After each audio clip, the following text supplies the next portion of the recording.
माँ ऑक्सोसोरस ने अपना मुंह खोला और लहसुन वाली घास का एक ढेर थूक दिया। बर्फ में मौजूद शावक तुरंत उसे पाने के लिए होड़ में लग गए। उन्होंने 2.5 दिन से कुछ नहीं खाया था। सबसे छोटा पैची घास तक पहुंचने के लिए बहुत छोटा था। अगर वह किसी तरह आगे भी पहुंच जाता तो अपने बड़े भाई बहनों से मुकाबला नहीं कर पाता। हताश पैची बर्फ से बाहर निकलकर बाहर बिखरे हुए टुकड़ों को ढूंढने में ही सक्षम था। ट्रूडॉन चुपके से उसके पीछे आ गया और नन्हे पैची को झपट लिया। फिर ट्रूडॉन भाग गया। उसकी फुर्ती दूसरे ऑक्सोसॉरस को नजर नहीं आई।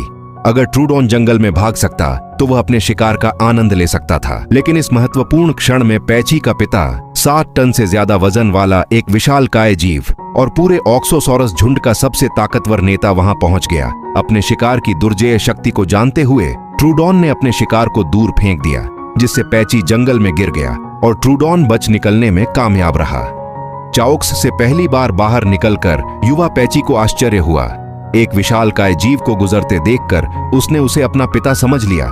जैसे ही वह पास पहुंचा, मल का एक ढेर गिर पड़ा, जिससे वह पूरी तरह से सना हुआ था। पैची भाग गया, लेकिन कुछ दूर जाने से पहले ही उसने कई रैप्टर्स को भोजन करते हुए देखा। पैची की मौजूदगी ने शिकार को भागने का मौका दिया और रैप्टर्स ने तुरंत उसे निशाना बनाया। आकार में अंतर के बावजूद युवा पैची शिकारियों के आगे कुछ नहीं कर सका। सौभाग्य से ड्रैगन क्वीन वहां पहुंची और एक महत्वपूर्ण क्षण में युवा पैची को बचा लिया, लेकिन शायद अपनी स्वाभाविक सुस्ती के कारण कुछ महीनों बाद, जबकि उसके कबूतर छोटे पेड़ों को गिरा सकते थे, पैची चॉपस्टिक जितने मोटे पौधे को भी नहीं हिला पा रहा था, वह पौधे से लगभग मर ही गया था।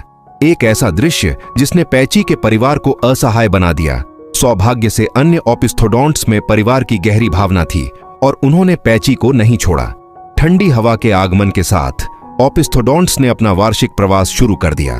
श्वेत दुष्ट युग में जो विशालकाय जानवरों का काल था, अकेले शाकाहारी जीव बहुत खतरे में थे। यहां तक कि ओपिस्थोडोंट भी बड़े समूह बनाकर अपने सबसे कमजोर बच्चों को घेर लेते थे।